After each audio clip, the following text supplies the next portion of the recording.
My name is Victor Chen. I am 32, and I have dedicated the last 8 years to building a life my family never took the time to understand. The heavy oak doors of the Judiciary Building swung open with a feeling of consequence, and I sensed the gaze of everyone in the crowded public gallery shift in my direction. My younger sister Maria sat at the defense table, her pricey business attire creased after a night in a holding cell, her attorney murmuring urgently into her ear. Seated behind her, our parents held onto one another with the frantic hope of people whose entire world was built upon the success of their golden daughter. None of them had contacted me when Maria was taken into custody, not when the federal indictments were handed down, and not when her technology firm's government contracts came under scrutiny for fraudulent activity. They had only made contact 3 days prior when her bond hearing was put on the calendar, and they required someone, anyone, to speak to her character. "Vic still owes us that much," I had overheard my mother say on the message she'd left by mistake while speaking with my father. "He may be a letdown, but he's still family." A letdown. That label had trailed me throughout my youth like a constant shadow, muttered at family meals when my academic performance wasn't as flawless as Maria's, declared openly when I joined the military instead of attending the law school they had chosen for me. It was the final thing my father had said to me as I departed for boot camp 8 years ago. "I hope you're content being a letdown to this family." I hadn't communicated with them since. Now, as I proceeded down the central aisle of the Federal Judiciary Building, I could perceive their bewilderment. My mother's gaze followed my every move, absorbing the sharp lines of my Marine Corps uniform, my self-assured gait, and the way other individuals in the gallery, people in costly suits and various military dress uniforms, gave respectful nods as I went by. She appeared perplexed, almost affronted, as if I were engaged in some kind of costume play in a reality that was not my own. The prosecutor, a sharp-witted woman named Jessica Morton, with whom I had collaborated previously, met my gaze and offered a nearly imperceptible nod. We had gone over this moment in great detail. Maria's case was about more than just misappropriation of funds. It was about the sale of classified material to foreign powers. Material she had accessed via her government contracts. Material that had jeopardized active operations and placed our operatives in jeopardy. My operatives. Judge Henderson assumed his position on the bench, and the chamber quieted. "The court will now hear testimony from character witnesses for the defendant, Maria Chen." My father was the first to stand, his voice trembling as he talked about his daughter's brilliance, her impact on technology, and her promising future. My mother came next, weeping and imploring, depicting Maria as a brilliant mind who was misunderstood and had simply made some unfortunate business choices. Following them, Maria's university roommate gave testimony, along with her business associate and 3 others who attested to her philanthropic efforts and community service. Every piece of testimony felt like another falsehood, another brick in the wall of the golden daughter myth that had stifled our family for my entire life. When they were done, Judge Henderson glanced up. "Does the prosecution have any witnesses to call?" "Yes, Your Honor.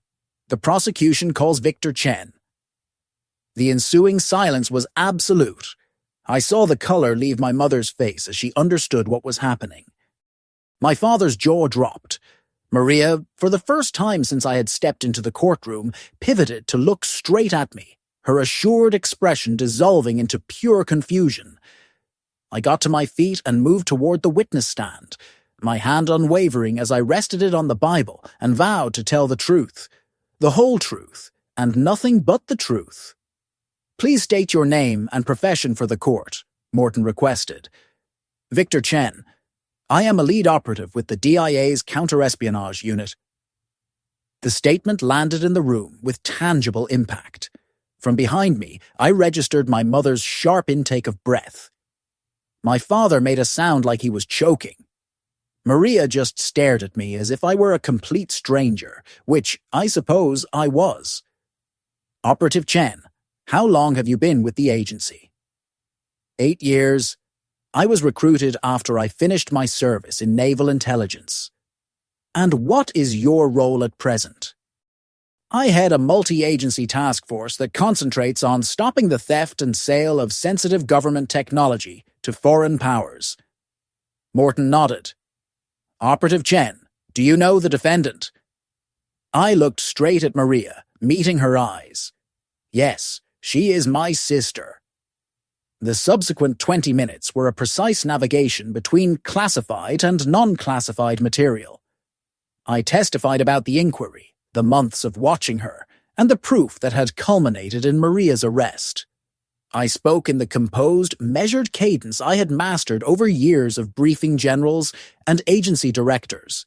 But inwardly, I was a boy of 8 again, seeing my parents radiate with pride as Maria won yet another science competition, while my own third-place award went unnoticed. Operative Chen, Morton went on, in your expert assessment, would you say the defendant is a flight risk? Without a doubt. The defendant has established communication with foreign handlers in 3 separate nations. She maintains offshore bank accounts in the Cayman Islands and Switzerland, and according to our surveillance, she had arrangements to exit the country the day following her arrest. I could see Maria's legal team writing frantically, see my parents clutching each other's hands with knuckles turning white. They were starting to grasp that this was not their letdown of a son pretending to be significant. This was a different person, entirely. A person they had never tried to know. Thank you, Operative Chen. I have no more questions. Maria's attorney got up for cross-examination. But what could he possibly ask? How could he challenge the believability of a DIA counter-espionage operative without completely sinking his own client's case? Operative Chen, he started cautiously, is it not accurate that you and your sister have been out of touch for some time? That is correct. Is it not conceivable that personal animosity might be affecting your professional assessment? I offered a slight smile. The kind of smile I had used in interrogation sessions with foreign agents. The smile that conveyed I possessed knowledge they could not fathom. Counselor, my personal sentiments do not materialize offshore financial accounts or generate correspondence with identified foreign intelligence agents. The evidence is what it is. When I left the witness stand, the courtroom was still, save for the faint sound of my mother's weeping. I returned to my place in the gallery, and on this occasion, every gaze that trailed me conveyed a new set of emotions. Awe, apprehension, acknowledgement. After the proceedings, I was in the courthouse corridor, looking at my phone for updates from my unit. My parents came toward me with hesitation, appearing like lost souls in their own lives. Vic, my mother said softly. Is it accurate? Are you truly... My name is Victor, I responded without looking away from my device. And yes, it is. My father cleared his throat. We never knew. You didn't tell us. You didn't ask. I finally raised my eyes to them, these individuals who had brought me into the world but had never seen me. In 8 years, not once did either of you ask about my career. You just presumed I was the same letdown who couldn't measure up to Maria's brilliance.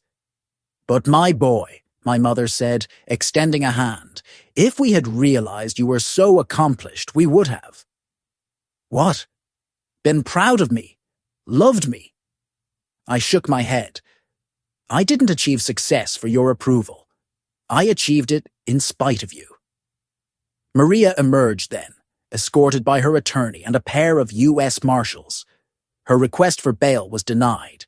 She would remain in custody until her trial, with a potential sentence of 25 years in a federal penitentiary. As they led her by us, she paused.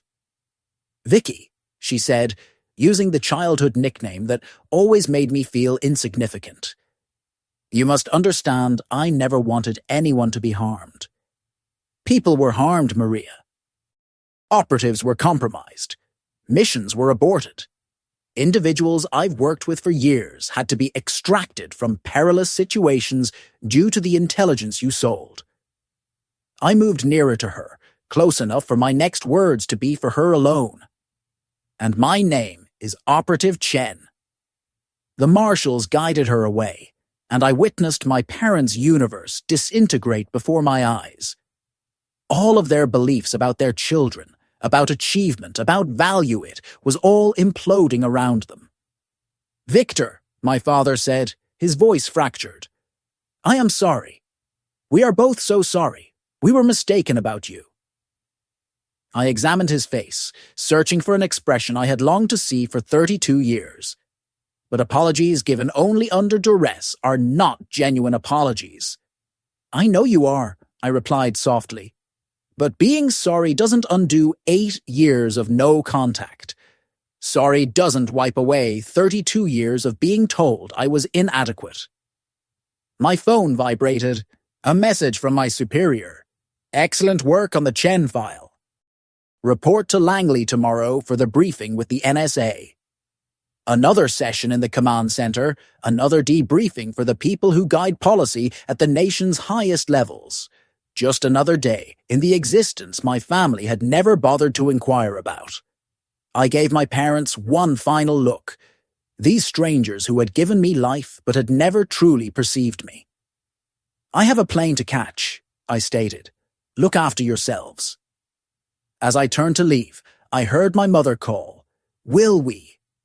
Will we ever hear from you again?" I stopped at the courthouse doors, the very doors I had come through an hour earlier as their disappointing son, and was now exiting as someone beyond their wildest imaginings. "Perhaps," I said, "when you learn to love the son you actually have, not the one you wished for."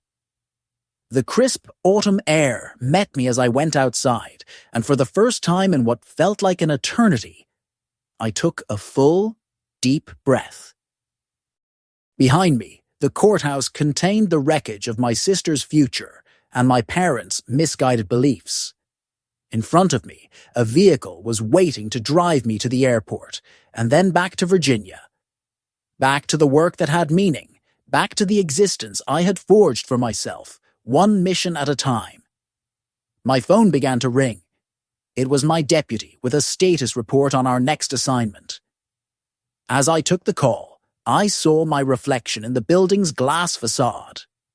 The man staring back was not the letdown my family had constructed in their minds. He was someone who briefed directors, who thwarted foreign espionage, who held secrets that could destabilize nations. He was a man I was proud to be. "Chen speaking," I said into the phone. And for the first time in 8 years, speaking my own name felt like I was finally myself.